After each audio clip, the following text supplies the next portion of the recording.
Padre bueno que estás en los cielos, santificado sea tu nombre. Venimos delante de ti, Señor, pidiéndote sabiduría, pidiéndote tu guía, y que podamos, Señor, primeramente exponer este sermón y podamos presentar tu palabra y voluntad y no mis opiniones, que no sea yo obstáculo para mis hermanos. Al mismo tiempo te pido por sus vidas y cada uno de ellos sea edificado por el poder de tu Espíritu a través de este sermón, Señor. Ayúdanos, Señor, y guíanos, transfórmanos a la imagen de tu Hijo, nuestro Señor Jesucristo. En el nombre de Jesús. Amén y amén. Bien, mis queridos hermanos. Probablemente no pensamos mucho en eso ahora, pero hace más de un año, a principios del año 2020, se anunció a nivel público el inicio de una pandemia. El mundo se puso de cabeza ante el inicio de esta pandemia. Por ejemplo, en algunas de las cosas y, por decirlo así, síntomas de que el mundo estaba de cabeza, era que empezó a darse en los mercados, supermercados, un desabastecimiento de recursos comunes que utilizamos en el diario vivir. Y uno pensaría que lo primero que hubo, ¿verdad?, complicaciones para conseguir en el supermercado sería alimento seco o agua, por ejemplo, embotellada, o algunos elementos como mascarillas, ¿sí?, gel alcoholada, que se hizo muy popular para el momento.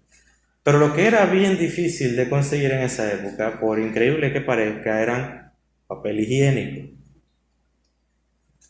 Y esto yo lo expreso principalmente por lo que estamos viendo y estudiando en este versículo.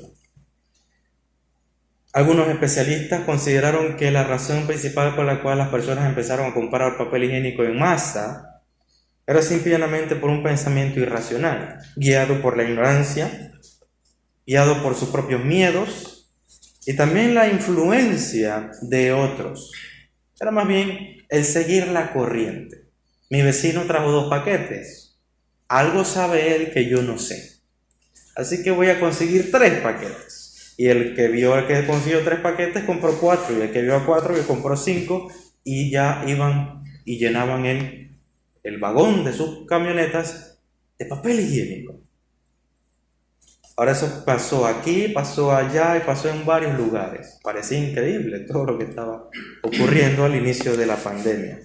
Eso incluso tomando en cuenta que en Panamá aún no había ningún caso. Sin embargo, es cierto que las personas expresaron desesperación. Aparte de esto, desde ese mismo inicio de año, hubieron rumores de guerra como los rusos, chinos, palestinos, israelíes y los norteamericanos, todos involucrados en tensiones políticas que, según algunos, ya anunciaban la Tercera Guerra Mundial. Ya estaba iniciada, tenía luz verde, había que cortar la cinta y se inauguraba la Guerra Mundial. No ocurrió, se quedó como un rumor. Pero este rumor generó la distracción de muchos, llamó la atención de muchas personas y realmente no era lo peor de la pandemia. La pandemia se ha caracterizado por un término llamado cuarentena. Los gobiernos del mundo decidieron emprender medidas para contener el contagio y la propagación del virus del COVID-19 y entre esas tomaron la decisión de proponer cuarentenas, o no proponer, suena muy romántico para lo que realmente hicieron, impusieron cuarentenas indefinidas. Especialistas y profesionales del área médica, social, política propusieron cuarentenas inteligentes, pero fueron tratados de locos, de fanáticos por los políticos de diferentes gobiernos. La cuarentena más larga del mundo fue en Argentina, más de 5 meses, 5 meses y días, ininterrumpida. Panamá tuvo una muy parecida, sin embargo en Panamá hubo interrupciones y ciertas libertades que se dieron en medio de la cuarentena, que mitigó un poco la desesperación del propio panameño. Pero en Argentina, esta desesperación se convirtió en saqueos, en rebeliones de la misma sociedad que salía, aunque no debía hacerlo, y lo hacía en masa. Y esto provocó que en Argentina se convirtiera en uno de los países con más tasa de contagio. Porque al tener a tantas personas encerradas en sus hogares sin ningún tipo de libertad, provocó la desesperación de ellos y también la rebelión de ellos, buscando obviamente sus propios derechos, sus propias necesidades. Un poco de la ironía que ocurrió en esa época. También hubieron otras consecuencias. La caída de la economía, miles de empresas tuvieron que parar sus actividades, provocando, ¿verdad?, que muchas personas, probablemente millones de personas, empleados, fueran suspendidos de sus contratos y que posteriormente, tal como probablemente usted lo haya visto, todos sabíamos que al reinicio de la economía solamente serían reiniciadas para muchas empresas cerrar y muchos otros empleados ser cortados de sus contratos, ser cancelados sus contratos. Eso fue lo que ocurrió cuando se empezaron a hacer ciertas libertades para reiniciar la fluidez económica. Simple y llanamente, bajo las medidas del momento, simple y llanamente fueron necesarias o fueron suficientes como para abrir, cerrar empresas y al mismo tiempo cortar muchos contratos. El desempleo se propagó y al mismo tiempo muchos empresarios de mediana y pequeña empresa terminaron, ¿verdad?, sin ningún tipo de fuente de ganancia, ninguna fuente para sustentar sus necesidades.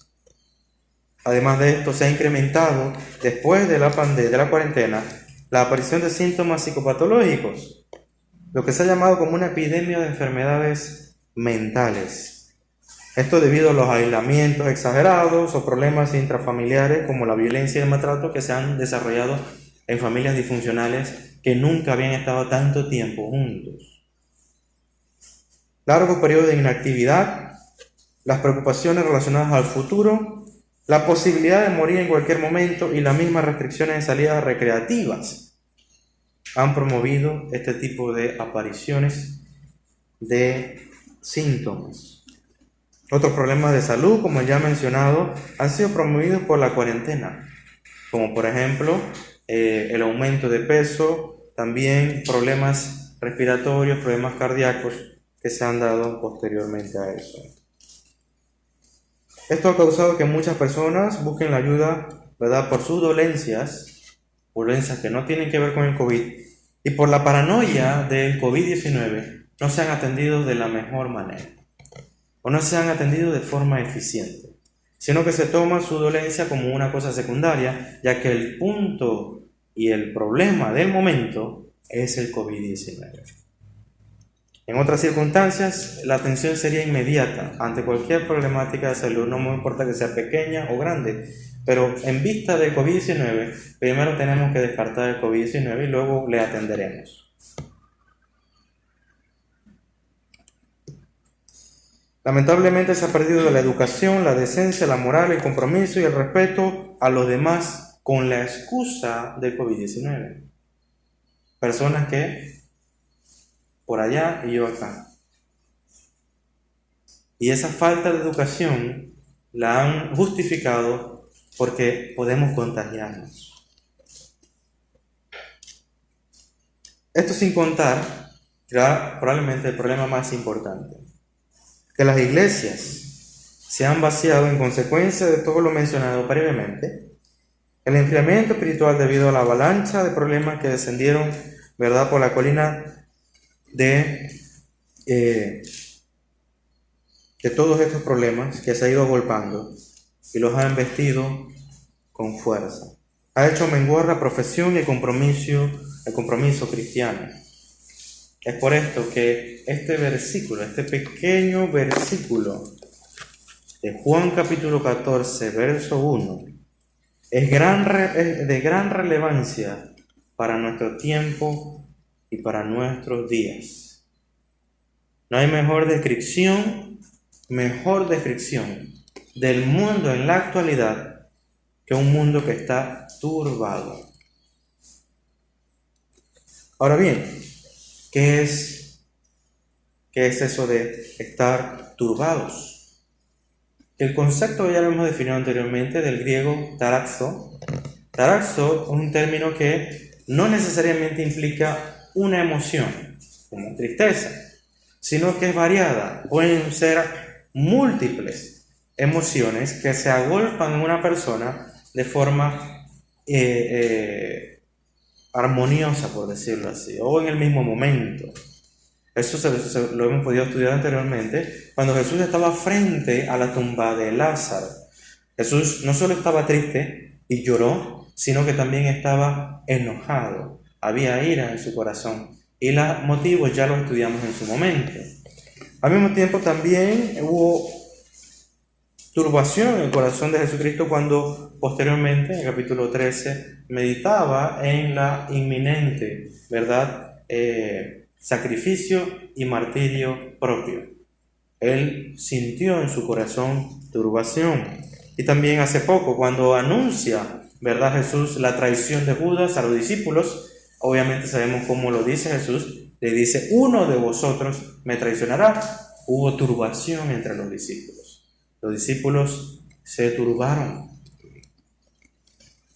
Así que hemos visto constantemente este tipo de ejemplos, y el término también lo hemos visto en el capítulo 5, cuando estaba la historia del pozo de Betesda, ¿verdad?, el estanque de Betesda, y había un ángel que se acercaba y agitaba las aguas, y el famoso, ¿verdad?, paralítico de ese lugar deseaba llegar al pozo o al estanque. Sin embargo, ¿verdad?, lo que nos importa de esta historia en este caso es que ese término de agitar las aguas, agitación, es el mismo término taraxo en griego.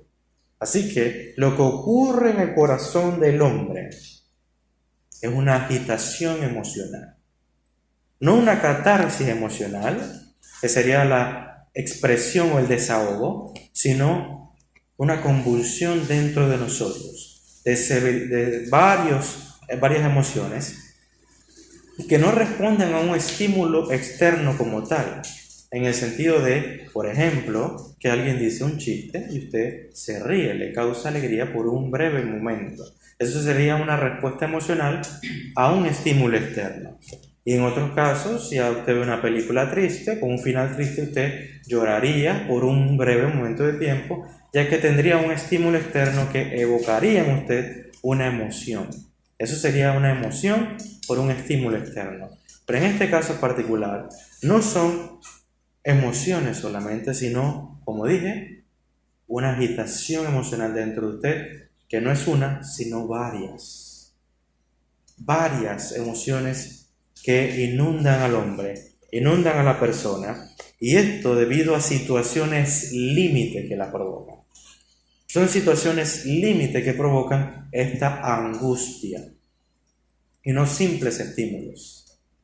Ahora lo que nos preguntamos nosotros es: ¿cuáles situaciones turbaban a los discípulos en esta ocasión? El teólogo William Hendriksen creo que lo expresa de la forma magistral, de la forma completa en la cual podemos analizar. Dice William Hendriksen: los corazones de los discípulos estaban llenos de una mezcla de emociones. Estaban tristes debido a la nada alentadora perspectiva de la partida de Cristo, avergonzados debido al egoísmo y al orgullo que habían evidenciado perplejos debido a la predicación de que uno de entre ellos traicionaría al maestro, que otro lo negaría y que todos quedarían confundidos a causa de él. Y finalmente, vacilantes en la fe, pensando probablemente, ¿cómo puede ser el Mesías alguien que va a ser traicionado? Sin embargo, todo esto al mismo tiempo aman a su maestro. Esperan contra toda esperanza. Todo esto se da a entender en las palabras: no se turben más vuestros corazones. Es interesante cómo los discípulos estaban totalmente consternados. Su turbación no era meramente tristeza, sino completa confusión y gran depresión. Porque como hemos mencionado antes, los discípulos, aunque aman al Señor, parecen estar también, ¿verdad?, comprometidos con Cristo, pero ignoran cosas que Él ha enseñado. Ellos ignoran muchas cosas de lo que el Señor les ha enseñado. No tienen entendimiento de lo que Él les ha intentado decir. Y en algunas ocasiones usted podrá ver que los discípulos le preguntaban al Señor: ¿qué significa esto? ¿Qué significa aquello?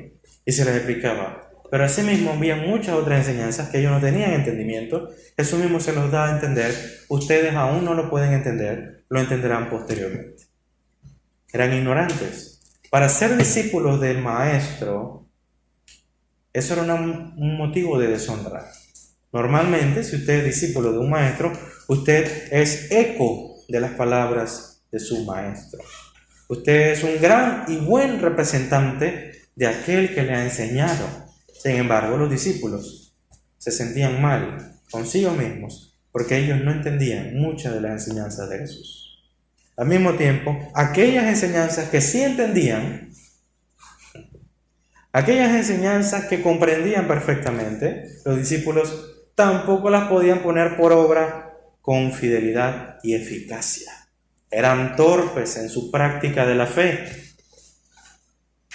Posteriormente a estos capítulos veremos cómo el Señor les exhortará a orar. Ellos sabían lo que era oración, ellos lo entendían. Orar primeramente al Padre, ¿verdad? Todos los pasos de la oración modelo, ellos conocían eso. Pero cuando el Señor les dijo: quédense aquí y oren, 3 veces le dijo y 3 veces se durmieron. Así que lo que sabían y entendían, aún así, eran torpes en ejecutarlo. Y ellos lo sabían. Ellos sabían perfectamente que era una deshonra para su maestro.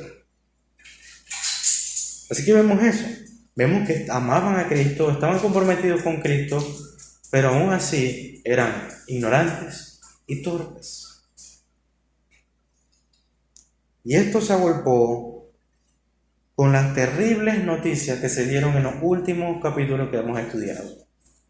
Primeramente, que yo debo irme, y a donde yo voy, vosotros no me podéis seguir. Y además de eso, le dice: uno de entre vosotros me va a traicionar. No le dice quién, y ninguno de los discípulos ha podido entender quién es. No han podido interpretar las palabras de Jesús y decir: Judas, seguramente es él. No han podido. Y por eso cada uno de ellos cree que él puede ser el traidor. Y eso, combinado con todo lo que hemos visto ya, produce ese cóctel de emociones que turban el corazón de los discípulos. Ahora es interesante cómo lo traduce William Hendriksen. El versículo lo traduce no como "no se turbe vuestro corazón", sino que lo traduce de la siguiente manera: no se turben más vuestros corazones. Así lo traduce William Hendriksen. Y en mi estudio particular encontré que sin duda esa era la intención de Jesús. La intención de Jesús no es decir, por ejemplo, que dar a entender a los discípulos que ellos no tienen el corazón, ¿verdad?, angustiado. Jesús no está diciendo, ¿verdad?, ante todas estas situaciones, por favor, que sus corazones no se angustien. No, Él está diciendo, ¿verdad?, a sus discípulos, en esta ocasión, que no se turbe más su corazón, que no se angustien más de lo que ya están angustiados, de lo que ya están desesperados. No, ¿verdad?, llenen vuestros corazones de más duda, de más miedos, de más incertidumbre, de más desconfianza, ¿verdad?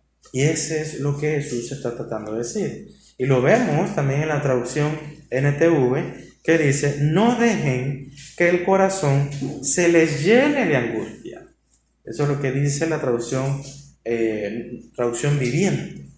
No dejen que se les llene de angustia. Y la realidad es que una cosa es estar angustiado, pero otra muy diferente es ahogarse en esa angustia, ¿verdad?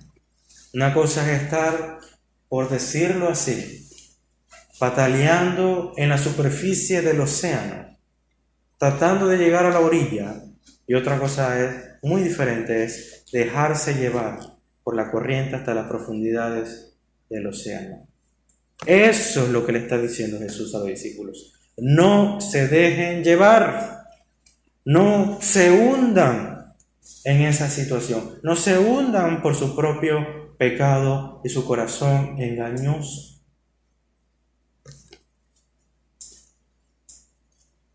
Y tal como lo acabamos de expresar, esto no es un consejo. No debemos de alguna manera, al ver este versículo, que es muy aliviador al corazón, escucharlo de la palabra de Jesús, con nuestros prejuicios, romantizar, o por decirlo así, interpretar de forma romántica el versículo. Porque el versículo en sí no es un consejo amistoso de Jesús. Tampoco está recetando nuestro Señor Jesús una recomendación psicológica al final de su informe. Y mucho menos está proponiendo una alternativa. ¿Verdad? Ok, ya probaste con esto, ok, vamos a probar con esto para que, ¿verdad?, ver si algo mejora. No, Él no está proponiendo una alternativa. Lo que Jesús está haciendo acá es dando una orden. Es un mandamiento de Jesús. Es Jesús ordenando a sus discípulos, ¿verdad?, que no se ahoguen en el miedo, no se ahoguen en su incredulidad y que no se ahoguen en su desesperanza. El lenguaje de Jesús es imperativo. Primeramente vemos un imperativo negativo porque dice: no se turben. No es, bueno, si en caso tal, ¿verdad?, podrían intentar, ¿verdad?, no hacerlo si a ustedes les parece cómodo. No. Jesús le dice: no se turbe vuestro corazón. Ese es el primer imperativo negativo. Y luego tenemos dos positivos que dice: creed en Dios, también creed en mí. Es verdad que en la traducción probablemente Reina Valera usted verá, ¿verdad?, un indicativo: creéis, como dando a entender que ya creen en Dios, ¿no? Ustedes ya creen en Dios, por lo tanto ahora crean en mí, de forma de conclusión. Sin embargo, sí es un indicativo, pero el indicativo acá es igual que el imperativo en el griego. Esto solamente quiere decir que se puede traducir de ambas maneras. En otras palabras, debe ser traducido como un imperativo también: creed en Dios, por lo tanto también creed en mí. No es una opción, no es si usted gusta, si a usted le parece bien, si usted cree que es lo más apropiado. No, Jesús está diciendo: esta es la única opción, esta es la única alternativa, este es el único camino. Creed en mí, creed en Dios, creed en mí. Es la única opción, no hay más. Y eso es lo que el Señor nos manda acá. Es muy importante tomar esto en consideración, el tono de este verso. Porque aunque Jesús evidentemente da un mandamiento, nunca debemos pensar que el mandato de Cristo es un mandato que no toma en cuenta lo que estamos viviendo, lo que estamos padeciendo. Jesús está mostrando amor acá. Jesús está demostrando ternura acá con el mandato. Por motivos varios que no podemos explicar por el tiempo que tenemos. Desafortunadamente, las palabras mandamiento, las palabras orden, las palabras ley, generan en nosotros incomodidad. Por algún motivo, cada vez que escuchamos mandamiento o ley, pensamos que no son, como dice Juan, gravosos, incómodos.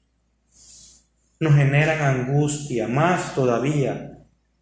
Pero Juan habla a los regenerados y les dice que el cumplir los mandamientos del Señor para los regenerados no es gravoso más.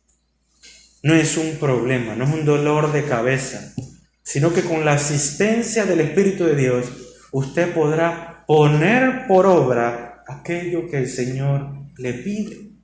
Porque usted sabe que esa orden es para su beneficio. Es para bendición suya. Y el pecado de nosotros es el que nos lacera más el corazón, el que lacera más nuestra vida espiritual. Lo contrario a esto es confiar en mí mismo. Si no obedezco lo que el Señor me pide, no estoy confiando en Él y estoy creyendo, ok, mi opción es mejor, mi alternativa es mejor, como lo hemos visto en Pedro. Pedro dice, yo pondré mi vida por ti. El camino ha sido marcado, yo debo morir por ustedes, dice Jesús. Y Pedro no lo quiere aceptar. Pedro no concibe la idea de la muerte de su maestro y dice, yo pondré mi vida por ti. Y vemos la pregunta, ¿verdad?, de Jesús diciendo, ¿tú pondrás tu vida por mí? Lo mismo ocurre cuando lava los pies de Pedro y les dice, ¿verdad?, les dice a los discípulos, a Jesús, que no permitirá jamás que lave sus pies. No lo voy a permitir, dice Pedro. Pero Jesús le deja claro, Pedro, solo hay un camino. Y ese camino es que yo lave tus pies, que yo tome tu lugar. Asimismo, cuando Jesús debe morir por Pedro, le está diciendo, es necesario que yo tome tu lugar. Sí, tú debes morir por tus pecados, pero yo voy a tomar tu lugar. Ese es el camino. Pero cada vez que nosotros creemos que nuestra opción, nuestra alternativa, nuestra prudencia, nuestra sabiduría es mejor que la de Cristo, no solo desobedecemos al Señor, sino que también estamos demostrando que no confiamos en el camino que Él nos ha iluminado, en el camino que es Él. Debemos tomar eso en cuenta, porque no había otro camino, otra alternativa para que sus corazones dejaran de ser turbados, para que en sus corazones lo que abundase y sobreabundase fuese la paz, fuese el gozo, fuese la alegría en Cristo, fuese la verdad, el amor, la fe segura, y todas estas cosas abundasen en sus corazones. Era simple y llanamente creer en Él. Fiducia. confianza en Él. Esa es la respuesta fácil. ¿Cómo, nos preguntamos ahora, cómo contrarrestar esa angustia? ¿Cómo contrarrestar la turbación dentro de nuestros corazones ante la situación que hemos todos estado presenciando, hemos estado todos padeciendo de alguna manera? Por ejemplo, ¿verdad? Los problemas económicos, los problemas emocionales que han venido tras eso, la incertidumbre del futuro. ¿Qué va a pasar mañana? ¿Qué pasa si cierran nuevamente? ¿Qué haremos? ¿Qué haré con mi negocio? ¿Qué haré con mi trabajo? Toda esa incertidumbre que ha llegado a nuestros corazones, estoy casi seguro. ¿Cómo la contrarrestamos? ¿Cuál es la respuesta que da el Señor? La respuesta es esa, fácil, la de confiar en Jesús, la de creer en Él, la de poner todas nuestras preocupaciones sobre Él y decir, confío en ti, de que tú tienes una respuesta para todo esto, y que a pesar de que el día de mañana yo vea difícil poder conseguir el alimento para mi casa, yo sé que tú vas a sustentar mi casa. Yo sé que tú no nos vas a dejar tirados en la calle y que tú proveerás de alguna manera, a pesar de que hayan días en que no podamos comer. Es esa la confianza que nos pide el Señor. Pero esa confianza no está exenta de respuestas de Jesús. Jesús responde a las dudas, a las causas de angustia de los discípulos. Los discípulos, recuerden, estaban dudando de cómo es posible que el Mesías vaya a morir. Porque estos discípulos son judíos. Estos discípulos son judíos y han creído y han sido criados bajo la enseñanza de que el Mesías va a reinar, vendrá a Israel y reinará juntamente con su pueblo y echará fuera a sus enemigos, ¿verdad? Los vencerá y su reino será restablecido, será restaurado. Es por eso que cuando Cristo asciende, lo primero que le preguntan, ¿verdad? Antes de su ascensión, lo primero que le preguntan los discípulos es, Señor, ok, ya entendimos que tienes que partir, pero ¿cuándo vas a volver a restablecer todo esto? ¿A restaurar el reino? Esa era su preocupación. Ese era el interés que ellos tenían, porque así había sido profetizado y ellos habían entendido eso según el judaísmo ortodoxo. Es por esto que en el capítulo 12, cuando Jesús habla de su muerte,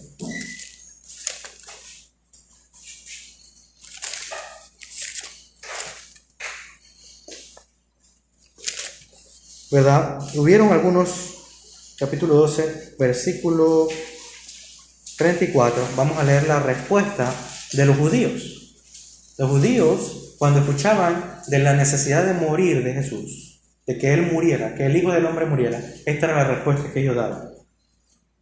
Le respondió a la gente, nosotros hemos oído de la ley que el Cristo permanece para siempre. ¿Cómo pues dices tú que es necesario que el Hijo del Hombre sea levantado? ¿Quién es el Hijo del Hombre? Esa era la respuesta del judaísmo. Y nos guste o no, los discípulos son judíos. Y los discípulos en este momento seguramente están detrás de Jesús mientras Jesús enseña y ellos mismos se ven entre ellos y dicen, es verdad, ¿no? El judaísmo enseña eso. Y es por eso que cuando Jesús le dice que Él tiene que partir, ellos no lo aceptan. Ellos no procesan esa información, aparte del hecho de que ellos aman a su Señor y no quieren estar apartados de Él. Eso lo vemos anteriormente cuando mismo Jesús le dice, ¿quieren irse vosotros también? Váyanse tras los demás. Y Pedro le dice, ¿a dónde iremos? Si solo tú tienes palabras de vida eterna. Era un conflicto, le amamos, pero también no entendemos. ¿por qué se tiene que ir? Si Él es el Cristo, el Mesías, no puede morir.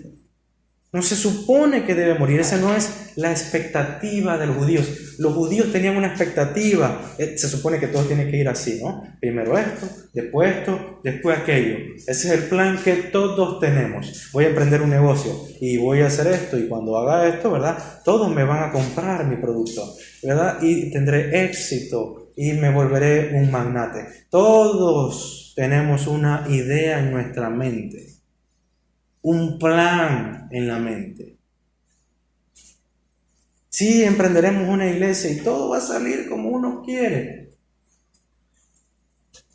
Sí, voy a hacer mi casa y todo, y de repente goteras, problemas con la tubería, ¿verdad? Todo ese tipo de cosas. Matando serpientes.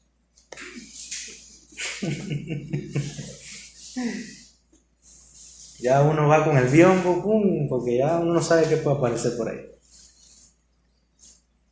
Pero todos tenemos eso. Todos tenemos expectativas. Y lamentablemente todos sabemos y hemos sido de alguna manera educados y permeados en lo que se conoce como la teología de la prosperidad. De que todo va a salir bien. De que esta vida es una vida de gozo y alegría. Una vida cristiana que solamente vendrán tiempos de bonanza, tiempos de tranquilidad y prosperidad. Y es por eso que muchas iglesias se vaciaron durante este tiempo, porque estamos contaminados. El cristianismo está contaminado con una teología que habla solamente de las cosas buenas de la vida y de que todo va a salir tal como tú te lo has imaginado. Estos son los discípulos. Discípulos que creen en el Mesías, una vez que venga, se quedará con nosotros siempre y reinaremos con Él. Y por eso también algunos de los discípulos dijeron, ok, bueno, yo quiero estar a tu derecha, ¿quién va a estar a tu derecha? Ya estaban discutiendo a ver quién iba a tomar qué trono. Serán las expectativas de ellos. Y es por eso que Judas los traicionó. Judas dijo, esto no era lo que yo pensaba. Esto no es lo que yo tenía en mente. Yo quiero posición, yo quiero poder, yo quiero dinero. Y esto no me lo están dando. Y Judas dijo, ¿quién sí me lo da? Dijeron los fariseos, te damos 30 monedas de plata. Tómalo, déjalo. Dale, que este es un farsante. Eso es lo que pensaba Judas. Judas dijo, yo sí voy a cumplir mis expectativas. Y aquí tenemos a Pedro y a los discípulos atormentados por esta realidad. Ellos dudaban en este punto de si Jesús era el Mesías. Tenían esa duda. ¿Y qué dice Jesús? Jesús responde, sí, estamos en el mismo verso. Jesús le dice, creed en Dios, por lo tanto también están creyendo en mí. Si crees en Dios, vas a creer en mí. Por lo tanto, Jesús se les está diciendo a sus discípulos, yo sé que ustedes tienen dudas, pero permítanme decir lo siguiente, yo soy Dios. Yo soy Dios y yo sigo siendo Dios. El Padre y yo somos uno. Y posteriormente, luego usted verá esa duda expresada en una pregunta. Señor, muéstranos al Padre. Y Jesús le dirá, ¿verdad? Ahí mismo en el versículo 14, a Felipe, versículo 9. Tanto tiempo hace que estoy con vosotros y no me has conocido, Felipe. El que me ha visto a mí, ha visto al Padre. ¿Cómo pues dices tú, muéstranos al Padre? A estas alturas deberías saber, Felipe, y todo lo demás, que el Padre y yo somos uno. Y ese uno es la plenitud de la vida. El Padre es una persona, el Hijo es otra persona, el Espíritu de Dios es la tercera persona de la Trinidad, y ellos son uno, Dios, la plenitud de la divinidad, la plenitud de la deidad. Uno en tres personas. Deberías saber eso, Felipe. Yo te he revelado la gloria de Dios. Deberías saber que si me has visto a mí, has visto al Padre. Esa es la duda expresada en una pregunta. Bueno, Señor, ¿cómo es eso de Dios? ¿Verdad? Ayúdame a entender ese asunto, ¿no? ¿Cómo es eso? Jesús le dice, yo soy Dios. ¿Qué implica eso?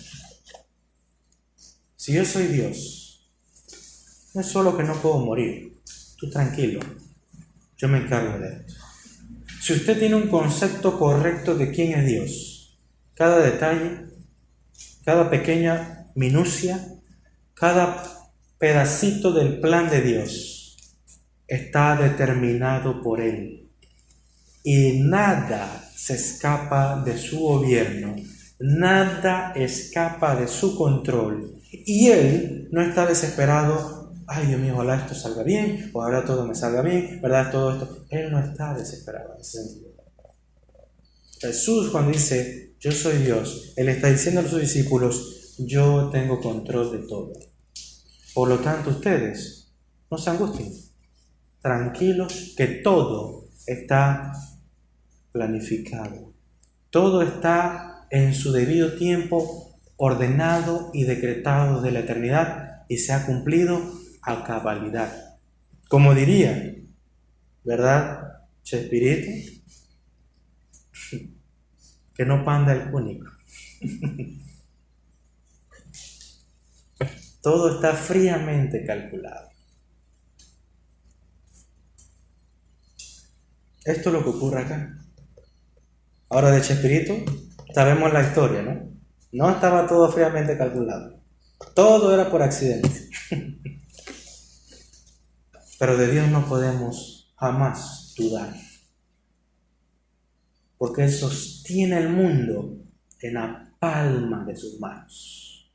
Si hoy usted puede respirar, si hoy usted puede ver el sol, la luna, usted puede, ¿verdad?, disfrutar del aire, poder llegar hasta acá, es por la soberanía de Dios que tiene dominio y control de todo. El día, hermano, en que usted muera, ese día será el día que Dios determinó de antemano. A todos nosotros nos habrá tomado por sorpresa. A todos nosotros sentiremos impotencia, todos sentiremos dolor y angustia. Pero Dios no. Y ese día, un día llegará. Pero confíe en Dios. La mejor manera de prepararse para ese día es confiando en el Señor. El mundo vive con miedo de la inevitable fecha de su muerte. Para ellos es un tabú hablar de la simple idea de morir.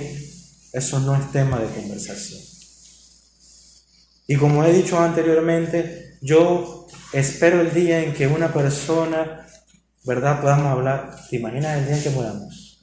O sea, ¿verdad? Compartir el día que vamos a morir. ¿Cómo será? ¿Qué será?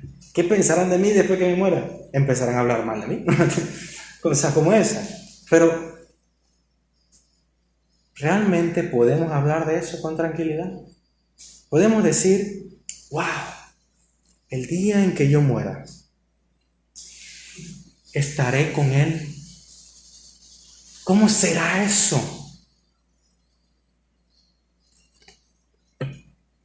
Y como dice el versículo, el Señor, su partida de los discípulos, no es por nada. Los discípulos están angustiados no solo porque dudan de que Él es el Mesías, sino que también tienen miedo de no volverlo a ver, de no saber nunca más de Él. Y Jesús le dice después en los versículos siguientes, mi partida no es por nada, mi partida no es porque sí, no es que moriré y nunca más, no, yo ascenderé a la gloria, pero no porque sí, sino que voy a prepararos morada, voy a prepararles un lugar para que donde yo esté, también puedan ir vosotros. Ante el miedo, la incertidumbre, la confusión, les está diciendo a los 11, no a los 12, a los 11, ustedes estarán donde yo estaré. Todos dudaban de que fuesen el traidor. Jesús les está diciendo, tranquilos, ustedes van a estar donde yo esté. Y voy a prepararles un lugar. Ustedes llegarán a ese lugar. Y yo mismo los proveeré eso. Más adelante estudiaremos con más a fondo qué significan esas palabras. Pero lo que quiero que usted entienda es que Jesús no deja, ¿verdad?, a la interpretación de usted los problemas que se le avecinan. Dios ha dado una respuesta a esas dudas, incertidumbres, confusión, miedo que usted tiene. Pero usted tiene que abrir su palabra. Usted tiene que meditar en ella. Él le ha hablado a usted. Usted tiene que escucharle. Jesús le ha dicho a los discípulos, yo soy Dios, confía en mí, todo está en control. No temas por mí, no tienes que temer por mí. Si muero, si parto, tranquilo, esa es parte de mi plan. Y en otro sentido dice, mi partida no es sin sentido, mi partida, ¿verdad?, tiene el propósito de preparar el lugar a ustedes, para que ustedes, ¿verdad?, entren en el gozo de su Señor. Esa es nuestra esperanza, esa es nuestra confianza. Y en base a esa seguridad de que está garantizada nuestra visa, por decirlo así, y entrada de pasaporte al reino de los cielos, es que trabajamos con fervor y trabajamos con valor en este mundo que se despedaza, que se destruye a sí mismo. Y nosotros le predicamos a ellos que no se turbe vuestro corazón. Esa es la grata historia, como cantábamos, la antigua historia que debemos compartir al mundo. Que no hay mejor descripción para ellos que un mundo de cabeza, un mundo turbado. Porque no tienen a Cristo. ¿Qué aprendemos de esto? Muchos, por todo lo mencionado anteriormente en nuestra introducción, cada día más han turbado sus corazones, al punto de que muchos han dudado de que aquel que han llamado Señor y aquel que han llamado Maestro, realmente sea Dios. Creen que Jesús ha perdido el control del mundo, porque no era lo que se suponía que debía pasar. ¿No debería ser todo, ahora que soy cristiano, agradable y feliz? No. En este mundo padeceremos aflicción, pero según la perspectiva de los apóstoles, es un pequeño tiempo, pequeño momento. Recuerden que la vida es una neblina que se disipa. Y por eso que Pablo veía en perspectiva y decía, lo que me espera es un enorme peso de gloria. Eso no es nada comparable con este pequeño tiempo de dolor y aflicción. Es la eternidad con un gozo que no cabe en usted. Un amor que trasciende su entendimiento. una paz que este mundo no puede dar. Que usted vivirá en la presencia de su Señor, ya sea en el cielo o ya sea en la nueva tierra y nuevo cielo. Pero estaremos con Él. En este mundo padeceremos aflicción, pero Cristo, el Dios eterno, ha vencido al mundo. Y si estamos unidos a Él, su victoria también será la nuestra. Veremos, estando en este mundo angustiado y perdido, que vive desesperadamente y sin esperanza, nosotros no seguiremos esa corriente. No nos conformaremos y nos amoldaremos a la corriente de este siglo, sino que venceremos al mundo como Él ha vencido a esa influencia. Ese debe ser nuestro norte y debe ser nuestro meditar día con día. En un momento de angustia, el peor lugar que podemos ir es lejos de Él, lejos de Dios. Y el peor consejo que podemos pedir es el nuestro. Es el peor consejo que podemos pedir. Pedirle consejo a nuestro corazón es un suicidio. Si a alguien debemos pedir consejo, es a Dios y no a nosotros mismos. Es por eso que el salmista en el capítulo 42 y capítulo 43 de los Salmos dice: ¿por qué te abates, oh alma mía? Él se habla a sí mismo. No es que había doble personalidad en el salmista. No es que habla con su otro yo. No, él está hablando consigo mismo, con su propio ser, de forma poética. Dice: ¿por qué te abates, David? ¿Por qué te entristeces? Si hay un motivo más grande para cambiar este sentimiento, estos problemas no deberían causarme eso, no deberían derribarme. ¿Por qué? ¿Qué dice el salmista? El salmista dice: hay un motivo más grande por el cual cambiar ese corazón turbado. Y dice: espera en Dios, alma mía. David espera en Dios porque aún he de alabarle. La única manera de llegar a este punto, de creer, ¿verdad?, que mi propósito de vida, mi propósito de existir es la alabanza, es creyendo que Cristo es lo que dice ser. Cristo es Dios. Cristo es el Mesías. Cristo es el que venció la muerte. Y cuando entendemos eso, sabemos que hay motivos suficientes para vivir, para alabarle.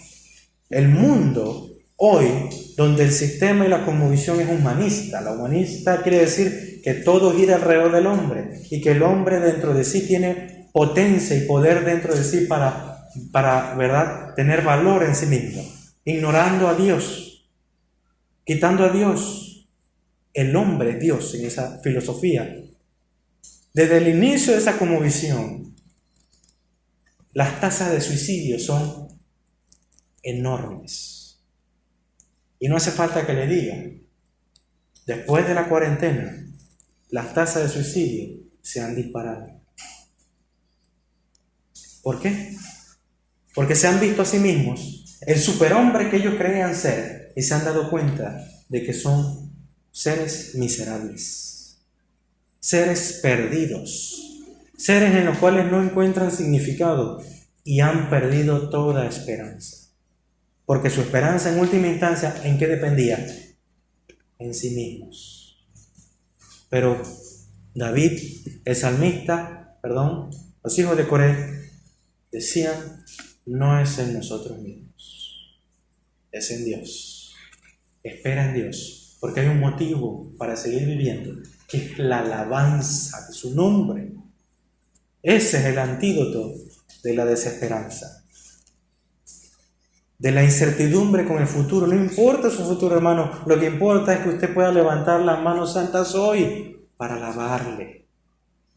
Y si mañana Él me da vida, para alabanza de su gloria será. porque Él es salvación mía y Dios mío. Si no fuese Dios mío, usted no encontraría motivos para alabarle. Pero Él es mi Dios, dice el Salmo 42:5.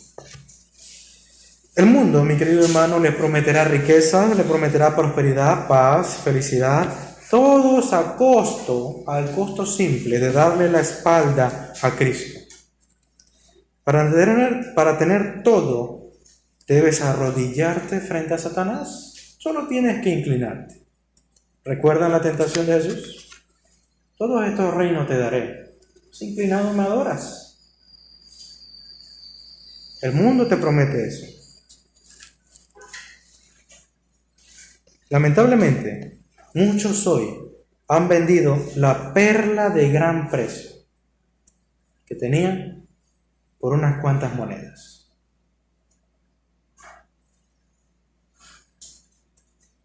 Pero aquellos que están en Cristo Jesús, aquellos que aún permanecemos y que estamos aquí luchando contra nosotros mismos y contra los embates del mundo, Jesús nos da una aplicación. Y nos dice en el versículo 27 del capítulo 14, la paz os dejo, y mi paz os doy. No os la doy como el mundo la da. No se turbe vuestro corazón, ni tenga miedo. Esto es algo impresionante, porque la perla de gran precio, que tiene un valor incalculable, que es el Evangelio de Cristo, que es Cristo mismo, no solamente nos ordena algo, no solo nos dice, no se turbe vuestro corazón, no tengan miedo. Él también dice, yo les daré lo necesario para que no se turbe vuestro corazón. Yo les daré lo necesario para que no tengan miedo. Yo los capacitaré para ello. Y esa es la respuesta, es como la respuesta de la oración de San Agustín. Cuando San Agustín decía, ordena lo que quieras, pero, ¿verdad? Hazme hacer lo que ordenas. Agustín pedía, ordena lo que quieras, todo lo que tú quieras, ordénale. Él tiene toda potestad para dar mandamiento, pero le pide a Agustín, hazme hacer lo que ordenas. Hazme capaz para hacer lo que tú pides. Esa es la oración de Agustín. Y esto es la respuesta del Señor.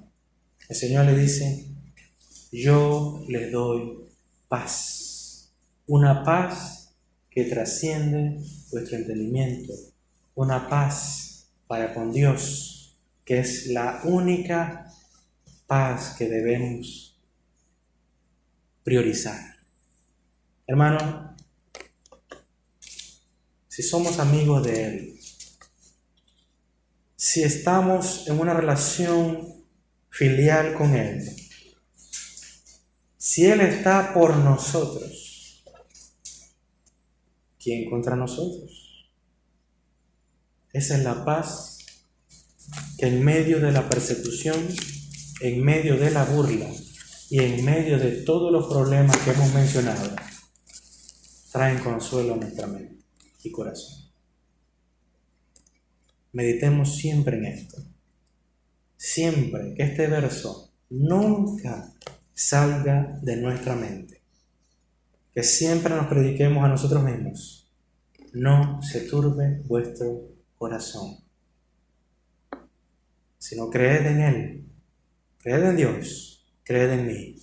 No tengan miedo. Padre eterno que estás en los cielos, santificado sea tu nombre, Señor. Señor, tú nos conoces, tú sabes nuestras circunstancias y situaciones. Solo tú, Señor, sabes lo que hemos vivido y lo que hemos padecido. Pero al mismo tiempo, oh Dios, tú has proveído una paz que llena nuestra alma, porque descansa en ti, no en nosotros, no en las cosas buenas que tenemos en esta vida, sino que descansa en ti, Señor, en quién eres tú y en quién has revelado que eres para nosotros. Tú eres el Dios eterno, el Cristo que dio su vida por nosotros, para reconciliarnos con el Padre, de tal manera que esa barrera y esa enemistad que había entre Dios y los hombres se ha destruido por tu sangre derramada. Eso es lo que sabemos y tú nos has revelado. Oh Dios, te pedimos que esta sea nuestra convicción constante, y más cuando los tiempos son difíciles. Te pedimos esto en el nombre de Jesús. Amén y amén.